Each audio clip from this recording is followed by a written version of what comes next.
तो reflection of light जो है, रिफ्लेक्शन ऑफ लाइट को क्या कहते हैं? The bouncing back of light when it strikes a smooth and polished surface like a mirror is called reflection of light. तो जब कभी भी कोई लाइट जो है वो किसी स्मूथ या पॉलिश्ड सरफेस को स्ट्राइक करती है, तो स्ट्राइक करने के बाद लाइट रिफ्लेक्ट होकर वापस आती है। रिफ्लेक्शन का मतलब ये है कि जब भी हम किसी स्मूथ या पॉलिश्ड सरफेस में अपना चेहरा देख पाते हैं, खुद को देख पाते हैं, तो हम उसी चीज़ को रिफ्लेक्शन बोल देते हैं। अब वो ज़रूरी नहीं है कि मिरर, एक एग्जांपल तो देखिए, मिरर तो है ही, मिरर में क्या है कि हम अपने आप को खुद को देख पाते हैं मिरर में, ठीक है। अच्छा, और दूसरी चीज़ अगर हम बात करें कि अगर कोई और स्मूथ और पॉलिश्ड सरफेस हो, जैसे मान लीजिए कोई बहुत ज़्यादा स्मूथ फर्श हो, तो उसमें भी थोड़ा बहुत हम खुद को देख पाते हैं। अगर कोई बहुत ज़्यादा स्मूथ थोड़ा सा डार्क कलर की कोई कार हो, वो बहुत पॉलिश कर रखी हो, उसकी सरफेस हो, तो उसके सरफेस पर भी हम खुद को देख पाते हैं। तो कोई भी स्मूथ या पॉलिश्ड सरफेस हो जहाँ पर लाइट रेज स्ट्राइक करती हैं, तो लाइट रेज स्ट्राइक करके वापस आती हैं। अब लाइट रेज, जैसे मान लीजिए हम ये कहने लगे कि क्या हम इंसान हैं तो हमारे अंदर से लाइट रेज निकल रही हैं, तो हम ये कहते हैं कि हमारे अंदर से लाइट रेज नहीं निकल रही हैं, क्योंकि दो तरीके के ऑब्जेक्ट्स होते हैं, एक होता है ल्यूमिनस ऑब्जेक्ट, एक होता है नॉन ल्यूमिनस ऑब्जेक्ट। ल्यूमिनस का मतलब ये है कि जिसके अंदर खुद की लाइट रेज होती है, जैसे कि ट्यूबलाइट, जैसे कि मून, जैसे कि सन, तो खुद की लाइट होती है। हालांकि मून में खुद की लाइट नहीं होती, सन की लाइट को वो रिफ्लेक्ट करता है। तो हम ये कहते हैं कि जैसे हम लोग इंसान हैं तो हमारे ऊपर भी कहीं ना कहीं से लाइट पड़ती है और तब वो रिफ्लेक्ट होता है, तब वो रिफ्लेक्ट होता है। तो ऐसे ही अगर आप ये देखें कि अगर मान लीजिए रूम में अंधेरा हो जाए तो हम किसी को भी देख नहीं पाएंगे, तो रोशनी का होना बहुत ज़रूरी है। लाइट जब पड़ेगी किसी भी ऑब्जेक्ट पर, तब वो रिफ्लेक्ट होकर और फिर हमारी आंखों तक वापस आएगी, तब हम उसको देख पाएंगे, ऐसा होता है। तो this is called bouncing back of light when it strikes a smooth and polished surface like a mirror. Laws of reflection of light ये बचपन से करते ही आ रहे हो, इसमें कोई नई चीज़ नहीं है। पहला है the angle of incidence is always equal to the angle of reflection, angle I is equal to angle r. दूसरा है the incident ray, the reflected ray and the normal at the point of incidence all lie in the same plane. तो incident ray, reflected ray और normal, ये सारे के सारे एक ही same plane में लाई करते हैं। अब सेम प्लेन का मतलब क्या हो गया? सेम प्लेन का मतलब ये है कि अगर मान लीजिए हमने कहा कि हमारे पास ये एक कोई रिफ्लेक्टिंग सरफेस है, जैसे कि कोई मिरर है ना, तो ये हमारे पास कोई एक रिफ्लेक्टिंग सरफेस है और यहाँ पर एक रे ऑफ लाइट ऐसे आकर स्ट्राइक कर गई, ठीक है। तो इसको क्या बोलते हैं? इसको बोलते हैं इंसिडेंट रे।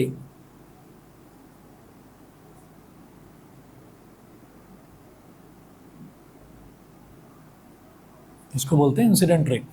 जिस पॉइंट पर ये स्ट्राइक करती है उसको बोलते हैं पॉइंट ऑफ इंसिडेंस।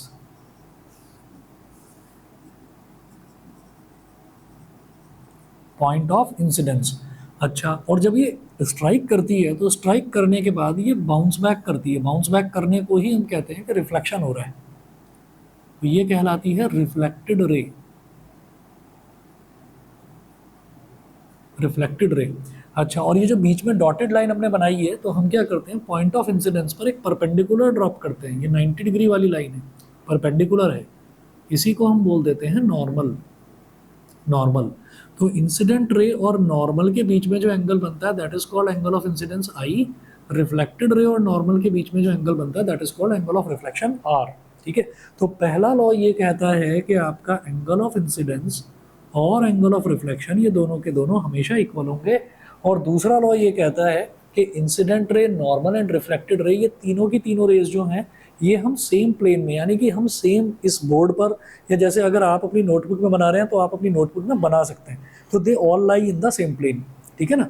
तो ये दूसरा लॉ हो गया। अच्छा, अब इसके बाद नेक्स्ट हम आते हैं, नेक्स्ट टॉपिक है हमारा स्फेरिकल मिरर्स। अब स्फेरिकल मिरर्स में क्या होता है? स्फेरिकल मिरर्स जो हैं, हमने अगर याद हम करें, जो हमने 10th क्लास में मिरर्स पढ़े थे, तो हमने दो तरीके के मिरर्स देखे थे, एक कॉनकेव मिरर और एक कॉन्वेक्स मिरर, दो तरह के मिरर देखे थे। अब उन मिरर्स को स्फेरिकल मिरर क्यों बोला जाता है? स्फेरिकल मिरर इसलिए बोला जाता है कि वो जो मिरर्स है ना, वो एक स्फीयर में से काट कर निकाले गए हैं। तो आप समझ लीजिए कि जैसे कि टेनिस की बॉल होती है, तो टेनिस की बॉल अंदर से खोखली होती है, या जो छोटे बच्चे क्रिकेट की बॉल से खेलते हैं, जो प्लास्टिक की बॉल होती है, वो भी अंदर से खोखली होती है। तो इस तरीके की कोई कांच की बॉल है ना, वो पूरे ग्लास की बनी हुई बॉल है, तो वो अंदर से खोखली है, उसको आपने एक कॉर्नर से कहीं से काट दिया, ऐसे कर दिया, ठीक, तो ये बॉल है, बॉल इसलिए बोल रहा हूँ क्योंकि हम स्फीयर की बात कर रहे हैं। तो स्फीयर क्या है, स्फीयर एक बॉल है, उसको बनाने के लिए मैं तो यहाँ पर सर्कल ही बना पाऊंगा ना, मैं बॉल तो नहीं बना पाएंगे। तो ये हमारे पास स्फीयर है। अब ये जो स्फीयर है, इस स्फीयर में से हमने एक कोने में से यहाँ से कोई ग्लास की नाइफ ली और उससे इसको ऐसे काट दिया, दूसरे कोने में से भी काट दिया। तो काट कर ये वाला जो टुकड़ा है, इस टुकड़े को बाहर निकाल दिया ऐसे।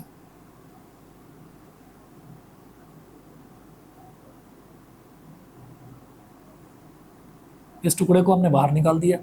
तो ये जिस मिरर में से, जो आपका स्फीयर है, जिस स्फीयर में से इसको काट कर बाहर निकाला है ना, उस स्फीयर का जो रेडियस है ना, capital R, that is called radius of curvature. उसको बोलते हैं रेडियस ऑफ कर्वेचर, जिसमें से इसको काट कर बाहर निकाला है। ठीक है। अच्छा, जब इसको बाहर निकाला तो बाहर निकालने के बाद लेंसेज पर तो खैर मैं बाद में आऊँगा, पहले मिरर्स की बात करते हैं। तो मिरर्स में हम ये क्या कहते हैं कि एक तरफ से तो गहरी वाली साइड है, गहरी वाली साइड, तो गहरी साइड को क्या बोल देते हैं, जैसे कि गहरी कोई गुफा हो, केव है ना। तो गहरी वाली साइड पर अगर आपका मिरर बन रहा है, मिरर कैसे बनेगा, देखिए एक तो नेचुरल मिरर होता है, और एक मिरर होता है जो मिरर बनाया जाता है ग्लास की हेल्प से। तो ग्लास लिया, ग्लास के पीछे वाली सरफेस पर आपने पॉलिश कर दी, तो मिरर की तरह बिहेव करेगा। तो अब आप ये देखिएगा कि ये जो ग्लास है, इस ग्लास में अगर आपने पीछे पॉलिश कर दी ऐसे, तो कौन सा हिस्सा मिरर की तरह काम कर रहा है, ये आगे वाला हिस्सा। अगर कोई मेरे पास ग्लास की विंडो है, उसमें पीछे पॉलिश कर दूं, है ना, रेड कर दूं, ब्लैक कर दूं, जैसे भी मैंने पॉलिश करनी है वो कर दी पीछे पॉलिश, तो आगे से तो वो स्मूथ है। आगे से क्या होगा कि अब लाइट जो पड़ रही है मेरे ऊपर, वो मेरे ऊपर पड़ने वाली लाइट मुझसे पड़कर उसके ग्लास के आर पार नहीं निकल पाएगी। क्या होगा कि वो ब्लैक कलर पर अगर स्ट्राइक कर रही है तो वो रिफ्लेक्ट होकर वापस आएगी। तो इसलिए मेरे लिए वो एक मिरर का काम करेगा, मैं उसमें अपने आप को देख सकता हूँ।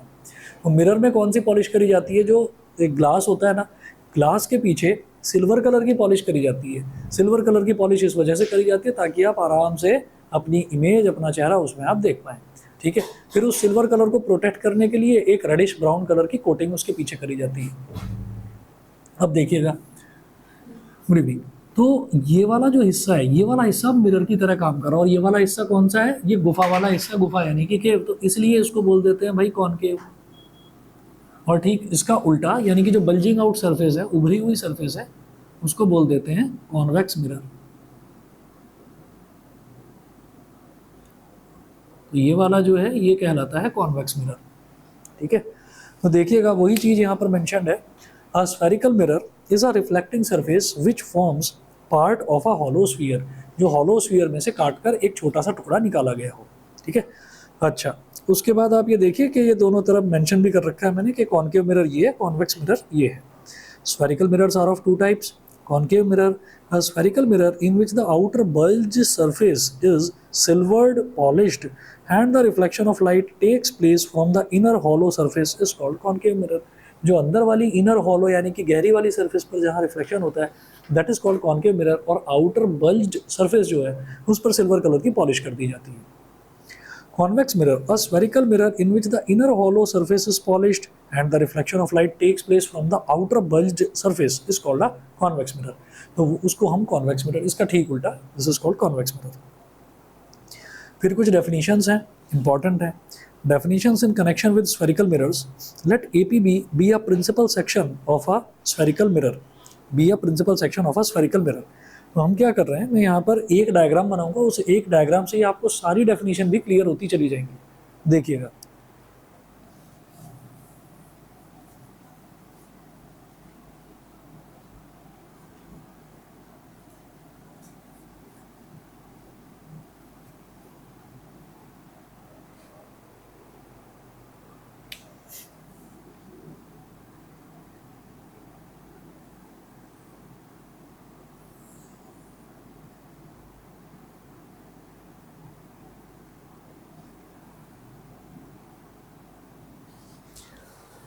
ये एक स्फीयर है और ये स्फीयर का सेंटर हो गया।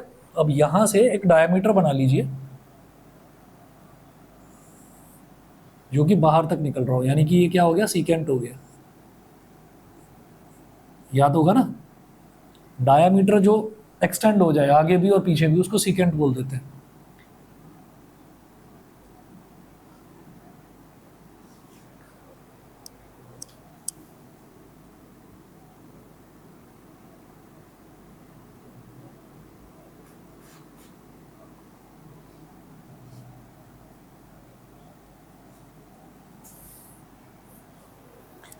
इसके सेंटर को बोल दिया सी, इस पॉइंट को बोल दिया ए, इस पॉइंट को बोल दिया बी। मतलब इतना हिस्सा काट कर निकाला है, तो बाकी को मैं डॉटेड कर रहा हूं।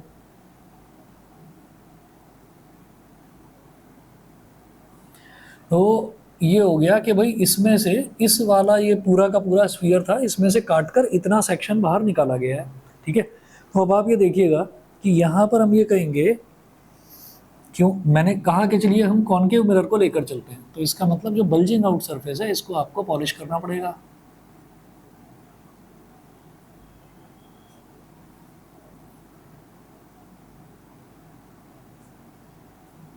इसको पॉलिश कर दिया। ठीक है, अब ये जो स्ट्रेट लाइन है, ये जो स्ट्रेट लाइन है जो कि मिरर के सेंटर से होकर गुजरती है, इस स्ट्रेट लाइन को बोलते हैं प्रिंसिपल एक्सिस। ठीक, तो यहां पर मेंशन कर दिया ये है प्रिंसिपल एक्सिस।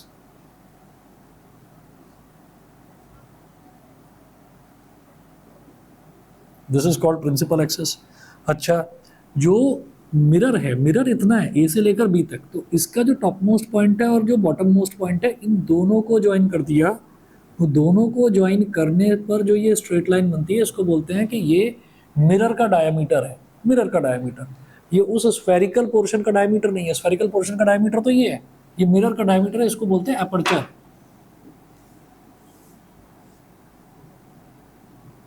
इसको बोल देते हैं एपर्चर। ये एपर्चर हो गया। इसके बाद हम ये कहेंगे कि ये जो है ना, जिस स्फीयर में से काटकर इस मिरर को बनाया गया है, इसका जो रेडियस है this is called r. R means radius of curvature. R means radius of curvature. तो भाई यहां से लेकर यहां तक वाला भी तो रेडियस ही कहलाएगा। ठीक है, उसका आधा कर दो, उसका आधा कर दो। तो जो मिड पॉइंट है ना इस रेडियस का, ये वाला जो रेडियस है प्रिंसिपल एक्सिस के अलोंग जो रेडियस है, उसका जो मिड पॉइंट है that is called focus. That is called focus. हालांकि फोकस की डेफिनेशन कुछ और है, वो मैं बताऊंगा अभी।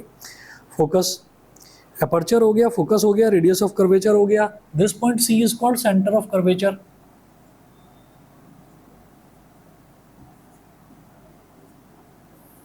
Centre of curvature. ठीक है, और ये वाली जो सरफेस है दिस इज पॉलिश्ड सरफेस, तो ये हमारी हो गई सिल्वर्ड सरफेस।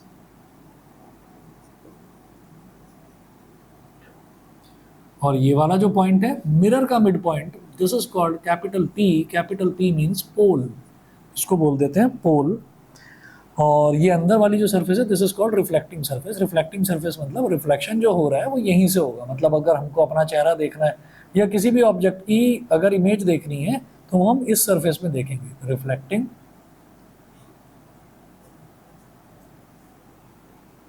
सरफेस। तो ये सारी टर्म्स हुई। अब इन सारी टर्म्स की जरा डेफिनेशन एक एक करके देख लीजिए। सबसे पहले है हमारे पास पोल। वो पोल क्या है? It is the middle point capital p of the spherical mirror. तो स्फेरिकल मिरर का जो मिड पॉइंट है उसको कहते हैं पोल। सेकंड देखिए centre of curvature, it is the centre c of the sphere of which the mirror forms a part. जिस sphere में से काट कर मिरर को निकाला गया है उस स्फीयर के सेंटर को हम सेंटर ऑफ कर्वेचर बोल देते हैं। थर्ड देखिए, थर्ड है radius of curvature, it is the radius R is equal to A C और B C of the sphere of which the mirror forms a part. तो जिस स्फीयर में से काट कर मिरर को निकाला गया है उसका जो रेडियस है that is called radius of curvature. Principal axis, the line PC passing through the pole and the center of curvature of the mirror is called principal axis. Fifth है linear aperture, it is the diameter AB of the circular boundary of the spherical mirror. Spherical mirror का ये जो diameter है, मतलब A से B को आप join कर दीजिए, this is called linear aperture. Angular aperture, it is the angle ACB subtended by the boundary of the spherical mirror at its center of curvature. मतलब इसको एंगुलर अपर्चर ये वाला हो जाता है, ये जो एंगल बन रहा है ना अंदर यहाँ पर, ये A C B, this is called angular aperture.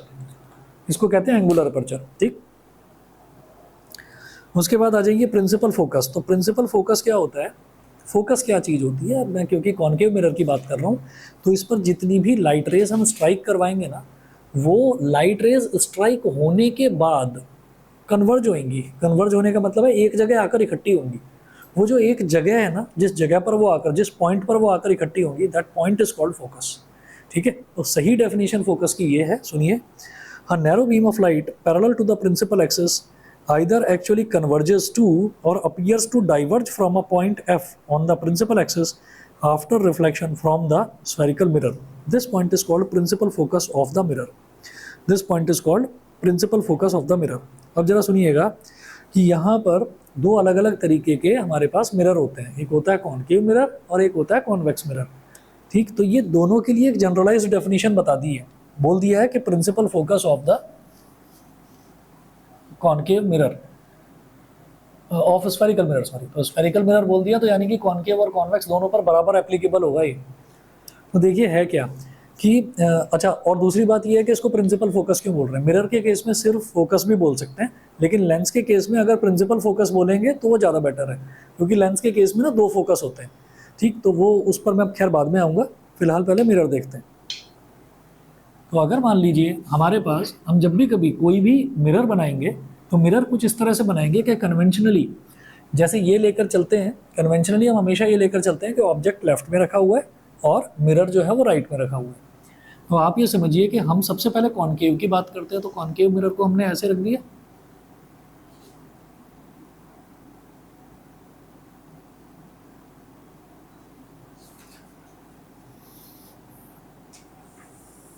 ये हो गया जी प्रिंसिपल एक्सिस, ये हो गया पोल। अब देखिएगा कि एक रे ऑफ लाइट आई प्रिंसिपल एक्सिस के पैरेलल, दूसरी आई, तीसरी आई, चौथी आई। तो इनफाइनाइट नंबर ऑफ रेज, किसी भी ऑब्जेक्ट में से जो रेज आती है ना वो इनफाइनाइट आती हैं, तो there are infinite number of rays. तो हमने क्या करा कि जितनी भी रेज हैं ये सारी की सारी कन्वर्ज हो रही है, कन्वर्ज मतलब एक जगह आकर इकट्ठी हो रही है।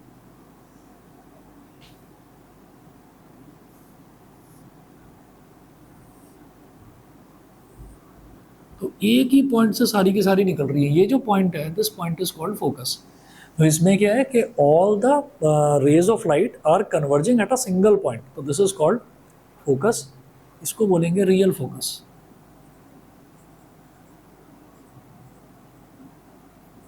रियल फोकस, रियल फोकस क्या है कि ये मेरे को ना सामने दिखाई दे रहा है, ये मिरर के आगे ही दिखाई दे रहा है। तो मिरर के आगे मैं खड़ा हुआ हूँ तो मैं रियल हूँ, एक रियल ऑब्जेक्ट हूँ, लेकिन मिरर के अंदर मेरी इमेज बन रही है, मिरर के अंदर बन रही है, और जब तक मैं खड़ा हुआ हूँ तब तक तो वो इमेज बन रही है, मैं हटा तो वो इमेज भी हट गई। तो इसका मतलब that type of image is called virtual image. वो नकली इमेज है, जब तक ऑब्जेक्ट है तब तक वो इमेज है, ऑब्जेक्ट के हटते ही इमेज भी गायब। ठीक है, तो ये क्योंकि सामने दिखाई दे रहा है, मिरर के सामने दिखाई दे रहा है, that's why this is called real focus, इसको बोलते हैं रियल फोकस। अब आ जाइए कॉन्वेक्स पर। कॉन्वेक्स का नेचर अलग होता है। कॉनकेव जो है, कॉनकेव का नेचर होता है कि एक जगह सारी लाइट रेज को इकट्ठा कर देना।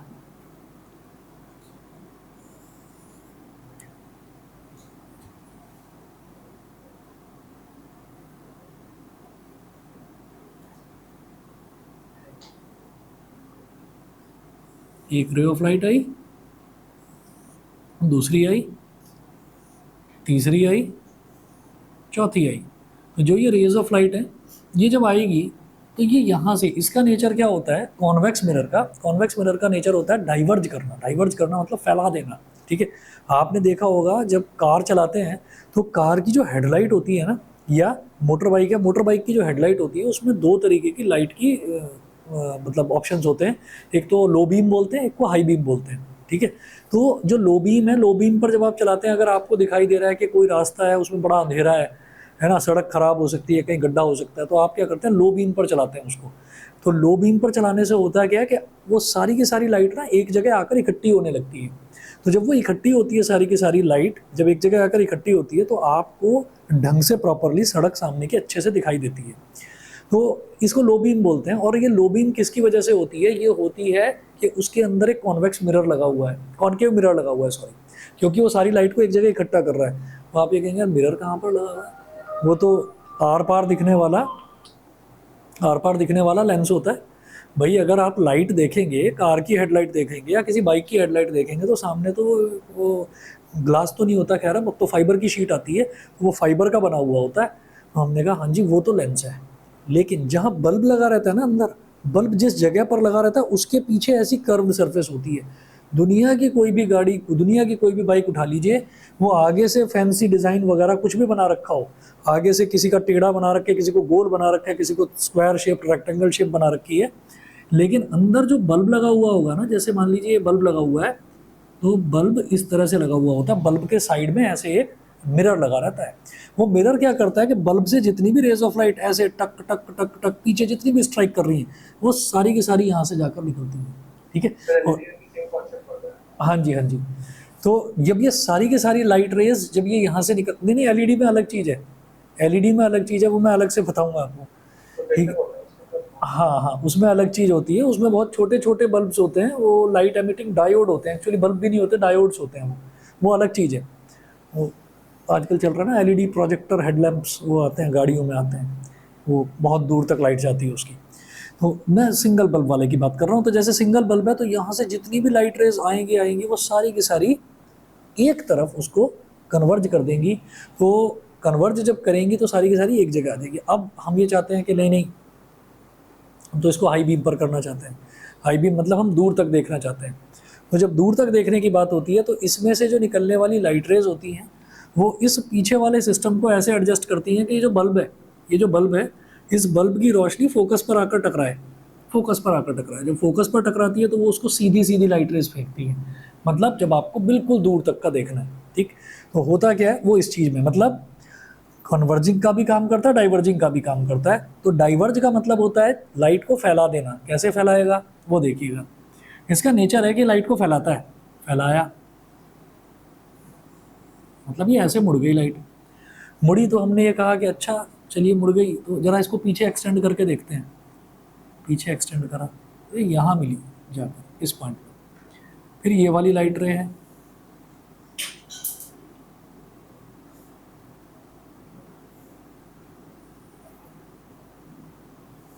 ये भी मुड़ गई, इसको पीछे एक्सटेंड करा, थोड़ा टेढ़ा हो गया ये,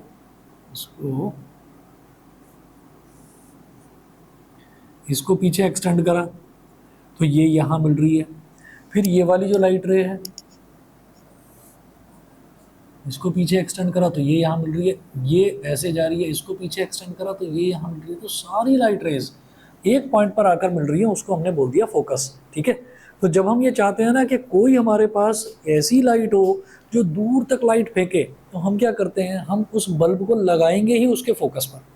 आप फोकस पर अगर बल्ब को लगा दोगे, यानी कि लाइट के ऑब्जेक्ट को लगा दोगे, तो वो सारी लाइट रेज जो हैं, वो सारी लाइट रेज बिल्कुल पैरेलल करके दूर तक फेंकेगा, दूर तक लाइट रेज जाएंगी। ठीक है, तो इसके एप्लीकेशंस में मैं और डिटेल में बता दूंगा ये चीज़। फिलहाल आप ये समझिए कि जब ये वाला फोकस है, ये वाला फोकस कहाँ पर है, पॉलिश्ड सरफेस के इधर है, ये मिरर के अंदर है, तो इसको क्या बोलेंगे, वर्चुअल फोकस।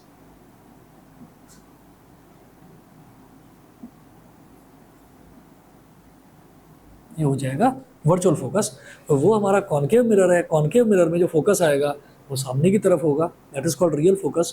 और इसमें क्योंकि मिरर के पीछे बन रहा है, तो that is called virtual focus. तो ये वर्चुअल फोकस होगा। ठीक है, चलिए जी, इसके बाद देखिएगा, ये दोनों मिरर्स के अलग अलग फोकस हो गए।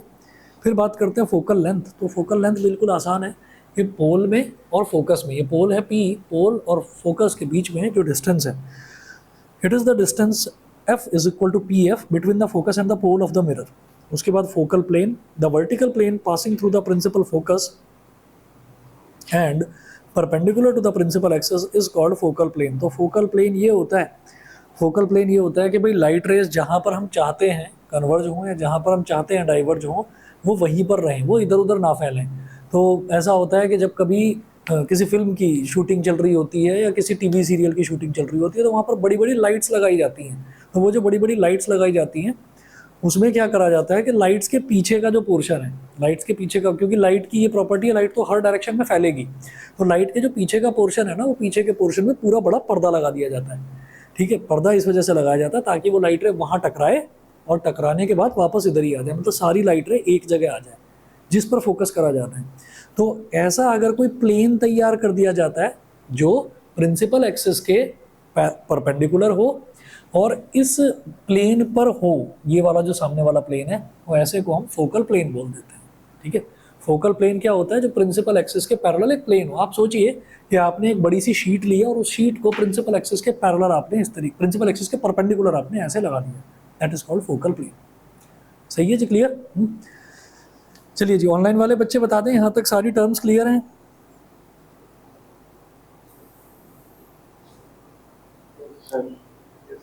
ठीक है, मैं आगे चलता हूँ। अगला देखिएगा, relation between F and are. तो relation between F and R ये एक छोटा सा डेरिवेशन है, ये करके देखते हैं कॉनकेव और कॉन्वेक्स मिरर दोनों के लिए। ठीक है, 1 मिनट दीजिएगा मुझे, बस 1 मिनट में आ रहा हूँ।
तुम्हारे भी खत्म हो गए राजीव।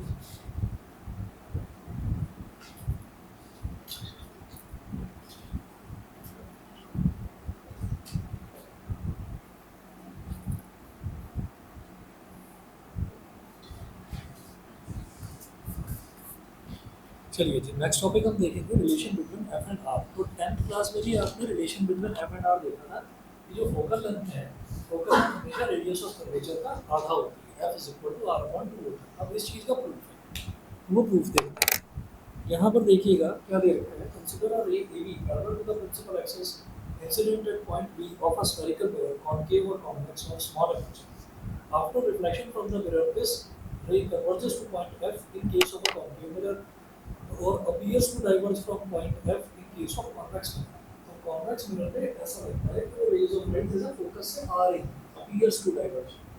तो ऊपर जो आपने देखिए ये जो डायग्राम जो बना रखा है उससे पहले जो ये 6 लाइन जो लिखी हुई है 7-8 लाइन है, ये लाइन आप बनाकर लिख सकते हो, इनको एक्जेक्टली रट्टा लगाने की जरूरत नहीं है। लेकिन जो डायग्राम है डायग्राम बिल्कुल ठीक बनेगा और डेरिवेशन में एक एक स्टेप ढंग से लर्न कर लेना, उसमें कहीं गलती नहीं होनी चाहिए। ठीक है, तो जो थ्योरी वाला पोर्शन है वो बिल्कुल वर्ड टू वर्ड याद करने की कोई जरूरत नहीं है। कोई भी टीचर है उसके पास इतना टाइम नहीं होता है वो सारी चीज़ें पढ़ेगी, बहुत बड़ा बच्चा होता है रियल प्रोफेसर का, वो सारी चीज़ें चेक करनी होती है। वो थ्योरी एक एक चीज़ चेक करें वो पॉसिबल नहीं है। आप डायग्राम देखिएगा और डेरिवेशन जरूर देखिएगा। तो अब आप ये देखिएगा कि हम सीधा डायग्राम पर आ रहे हैं। यहाँ पर देखिएगा ये कॉन्केव मिरर और कॉन्वेक्स मिरर दोनों का डायग्राम बनाएंगे और जो टर्म्स यूज करेंगे वो भी सेम यूज करेंगे सबके लिए।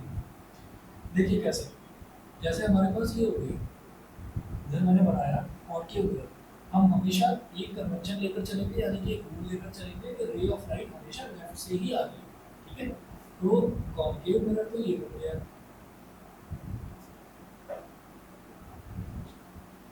अब कॉन्केव मिरर पर आप बनाइए प्रिंसिपल एक्सिस, ये हो गई प्रिंसिपल एक्सिस, ये हो गया पोल, ये हो गया सेंटर ऑफ कर्वेचर और ये हो गया फोकस। ठीक है, अब क्या करेंगे, कोई एक रे ऑफ लाइट पैरेलल आई प्रिंसिपल एक्सिस के पैरेलल एक रे ऑफ लाइट आई ऐसे, प्रिंसिपल एक्सिस के पैरेलल एक रे ऑफ लाइट आई इस तरह से, ये जब स्ट्राइक कर रहा है इसलिए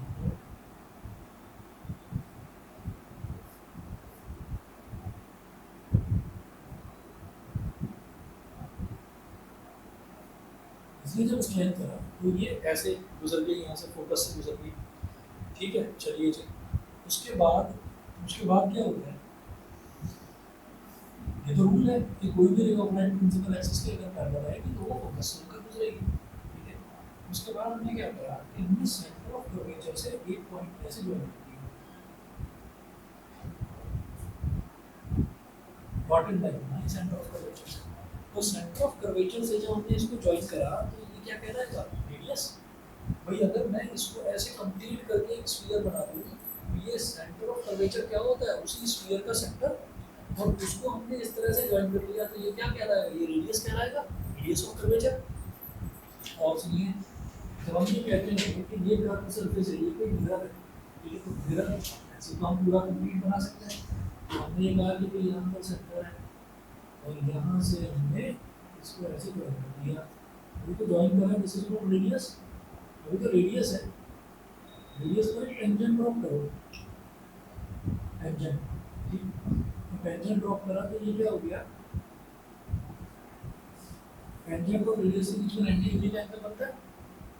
ठीक है, तो जब भी कभी मेरे पास कोई स्मूथ सरफेस होती है, प्लेन सरफेस होती है, तो प्लेन सरफेस पर हम क्या करते हैं, प्लेन सरफेस पर हमने देखा angle of incidence, incident ray ऐसे आई, इंसिडेंट रे ऐसे आई, और जिस पॉइंट पर वो टकराई ना उस पॉइंट को बोलते हैं पॉइंट ऑफ इंसिडेंस। उस पॉइंट ऑफ इंसिडेंस पर हम क्या बनाते हैं, नॉर्मल बनाते हैं। नॉर्मल और इंसिडेंट रे के बीच में बनने वाला एंगल आई, ये रिफ्लेक्शन होता है, तो नॉर्मल और रिफ्लेक्टेड रे के बीच में बनने वाला एंगल आर। ठीक है, अब इस चीज़ को रटना मत, है ना, इस चीज़ को रटना मत, ये आप चीज़ को आपको जो है ये कंसेप्ट बता रहा हूँ, याद रखिएगा कि जैसे ये आपको ये तो समझ में आ गया होगा ना कि यहाँ पर ये सेंटर ऑफ कर्वेचर है, इसको मैंने मिरर के किसी भी पॉइंट से ज्वाइन कर दिया, that will be called radius of curvature. तो ये भी रेडियस ऑफ कर्वेचर है, और ये जो सी से लेकर पी तक है ये भी रेडियस ऑफ कर्वेचर है। ठीक है, लेकिन यहाँ पर आप कहो कह रहे रेडियस ऑफ कर्वेचर ये मिल तो रहा था, ये जबरदस्ती क्यों बना लिया, ये जबरदस्ती इसलिए बनाया है कि यहाँ पर ये रे ऑफ लाइट स्ट्राइक कर रही है। इस रे ऑफ लाइट को मैंने क्या बोला, ए बी बोला है ना, तो जिस पॉइंट पर रे ऑफ लाइट ए बी बोला है ना इसको, हाँ, तो जिस पॉइंट पर रे ऑफ लाइट स्ट्राइक करती है that point is called point of incidence. ठीक है, तो जब कभी किसी स्मूथ सरफेस पर हम नॉर्मल बनाते हैं तो बड़ा आसान है भाई नॉर्मल बनाना। कर्व सरफेस पर नॉर्मल बना सकते हो क्या, तो हम ये कहते हैं कर्व सरफेस पर नॉर्मल बनाने के लिए आपको कर्व सरफेस पर पहले टेंजेंट बनाना पड़ेगा। तो कर्व सरफेस है, इस कर्व सरफेस पर आपने ऐसे टेंजेंट बना दिया, ये जो कर्व सरफेस है यहीं पर आपका पॉइंट ऑफ इंसिडेंस है, यहाँ पर टेंजेंट बना के दिखा लिया, ठीक है। तो टेंजेंट जब आप बनाएंगे तो उसी पॉइंट पर, जिस पॉइंट पर टेंजेंट टच कर रहा है उसी पॉइंट पर रेडियस बनाओगे तो 90 डिग्री बन जाएगा। इसका मतलब ये वाली जो लाइन है, ये वाली लाइन तो नॉर्मल की तरह बिहेव करती है ना। जब भी कभी किसी स्ट्रेट सरफेस पर नॉर्मल बनाया जाता है, यानी कि परपेंडिकुलर ड्रॉप करा जाता है, तो बना दो सीधा, उसमें तो कुछ नहीं है, ये सीधी लाइन आपने बना दी, बन गया परपेंडिकुलर। लेकिन ये कर्व सरफेस है, इस कर्व सरफेस पर मैं यहाँ पर एक नॉर्मल बनाना चाहता हूँ, यानी कि एक परपेंडिकुलर बनाना चाहता हूँ, तो आपको क्या करना पड़ेगा, आपको रेडियस ड्रॉ करना पड़ेगा, क्योंकि रेडियस जो है वो उसी पॉइंट पर, कर्व पॉइंट पर कभी 90 डिग्री का एंगल नहीं बनता। अगर कर्व पॉइंट पर कभी कहा जाता है कि 90 डिग्री का एंगल बनाइए, यानी कि परपेंडिकुलर बनाइए, तो आपको उसी पॉइंट पर पहले टेंजेंट बनानी पड़ेगी, टेंजेंट पर ही नॉर्मल बनता है, ठीक है। और मैथ्स वाले बच्चे ये चीज़ अच्छे से समझ जाते हैं, अगर आपने इसमें डिफरेंशिएशन में टॉपिक था टेंजेंट से नॉर्मल से, पुरानी एनसीईआरटी में दे रखा है, अभी नहीं है, हटा दिया उस सिलेबस में।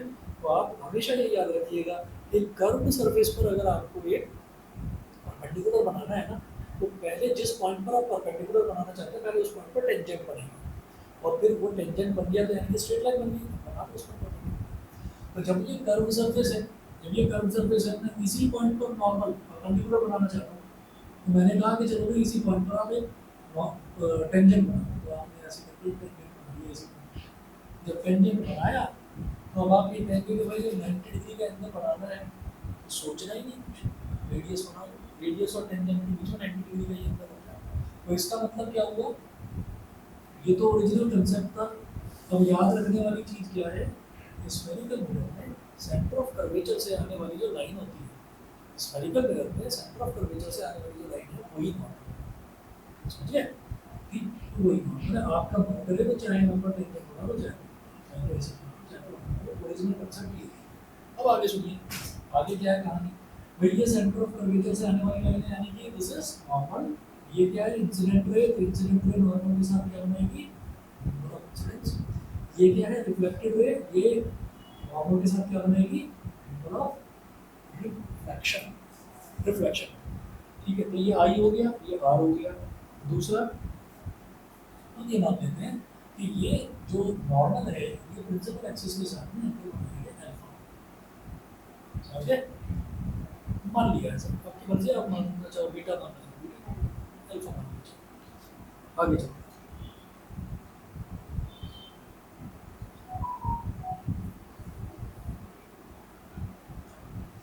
मेरा एक पॉइंट है, जितने भी डिस्टेंस में सारे पोल से नजर करे जाते हैं, तो ये कितना हो गया, स्मॉलर हो गया, ये पोल से सेंटर ऑफ कर्वेचर का डिस्टेंस है, हाँ रेडियस जो हुआ कॉन्केव मिरर की केस में।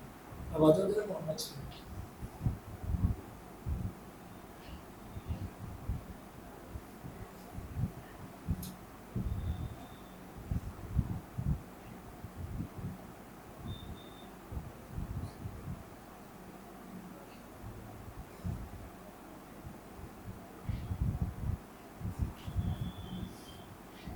यहाँ पर हम क्या करेंगे, इसका फोकस पीछे होता है बच्चों को, एक रे ऑफ लाइट ऐसे आई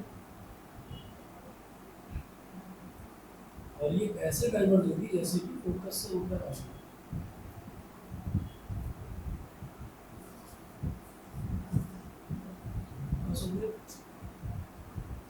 सेंटर ऑफ कर्वेचर हो गया। ये क्या है, पॉइंट ऑफ इंसिडेंस, तो भाई ये काम करिए, सेंटर ऑफ कर्वेचर से पॉइंट ऑफ इंसिडेंस को ज्वाइन करिए,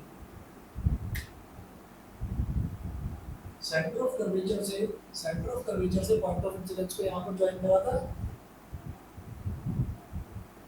उसको क्या बोल दिया था हमने, नॉर्मल। वही काम यहाँ पर कर रहे हैं, सेंटर ऑफ कर्वेचर से पॉइंट ऑफ इंसिडेंस को ज्वाइन कर दिया और इस लाइन को जरा आगे तक एक्सटेंड कर दिया, आगे तक एक्सटेंड कर दिया। तो ये जो नॉर्मल है और ये जो इंसिडेंट रे है, इन दोनों के बीच में जो एंगल बनता है वो क्या कहलाता है, एंगल ऑफ इंसिडेंस। और ये जो रिफ्लेक्टेड रे है और ये जो नॉर्मल है, इन दोनों के बीच में जो एंगल बनता है वो क्या कहलाता है, एंगल ऑफ रिफ्लेक्शन। तो आर इस तरह से, आई और आर इस तरह से हुए, समझ गए। अच्छा जी, ये आई और आर हुआ। अब और चीज देखते हैं कि जब ये वाला एंगल आर है तो किस किस के बीच में बन रहा है, ये वाली लाइन, ये वाली लाइन कहाँ से आ रही है, तो इधर से आ रही है। ये वाली लाइन ये कहाँ से आ रही है, सेंटर ऑफ कर्वेचर से आ रही है, तो ये आ रही है, ये भी आ रही है, ओके क्यों, 90 डिग्री अपोजिट एंगल्स, ये आर है, ये भी आर हो गया। आगे चलते हैं, centre of curvature principal axis के साथ जो एंगल बनाता है उसको मैं पहले ही बोल चुका हूँ अल्फा, तो सारी टर्म्स हमने सेम यूज करी है जैसे हमने कॉन्केव के केस में यूज करी थी। वो है पूरा फोकस के बीच का जो लेंथ है, फोकल लेंथ को भी रिप्रेजेंटेड बाय स्मॉल एफ, और पूरा सेंटर ऑफ कर्वेचर के बीच का डिस्टेंस है रेडियस ऑफ कर्वेचर, ठीक है। उसके बाद देखिए according to the law of reflection angle I is equal to angle R, ये हो गई हमारी equation number 1। As AB is parallel to BC, so angle alpha is equal to angle I, ये बताइए जरा, दोनों में से किसी भी फिगर को कंसीडर करो, सेम है, डेरिवेशन सेम, क्या है, angle alpha is equal to, ये अल्फा है और ये आई है, तो क्या हो गया, तो ये लाइन प्रिंसिपल एक्सिस के पैरेलल है तो ऑल्टरनेट इंटीरियर एंगल्स, सेम काम यहाँ पर है, ये अल्फा है और ये आई है, तो आप क्या करें, आप जब ये वाला एंगल अल्फा है तो आई इसको ऑल्टरनेट इंटीरियर एंगल तो नहीं कर सकते, लेकिन कैसे बनेगा, यहाँ पर भी अल्फा आई के बराबर होगा, कैसे होगा, आई किस किस की हेल्प से बन रहा है, इस वाली रे और इस नॉर्मल के बीच में, नॉर्मल कहाँ पे जा रहा है, तो सी तक जा रहा है, इन दोनों के बीच में एंगल आई बन रहा है, ठीक है। तो इसको अगर मैं एक्सटेंड कर दूँ ऐसे, इसको अगर हम एक्सटेंड कर दें तो जरा बताना फिर आई कहाँ पर बनेगा, आई किस किस के बीच में बन रहा है, जो सी तक लाइन जा रही है वो, और जो ये वाली लाइन है दोनों के बीच में, तो ये वाली लाइन तो इधर एक्सटेंड कर दी, और जो सी तक लाइन जा रही है वो ये है, इसका मतलब ये भी तो आगे हो गया, और समझ लो भाई ये तो सेम ही लाइन है, और ये जो सी तक लाइन जा रही है ये यहाँ पर है, इन दोनों लाइंस के बीच में यहाँ आई बन रहा है, तो ये वाली लाइन आई एक्सटेंड कर दी, और ये सी वाली ये भी तो वर्टिकली अपोजिट हो गया, आई इज इक्वल टू, और जब ये आई है ये प्रिंसिपल एक्सिस के पैरेलल है, ये आई है, अल्फा आई हो गई, एंगल अल्फा और एंगल आई इक्वल हो गए ऑल्टरनेट इंटीरियर एंगल के चक्कर, इसको बोल दिया equation number 2। Angle i r के इक्वल, एंगल आई अल्फा के इक्वल, फॉर्म 1 एंड 2,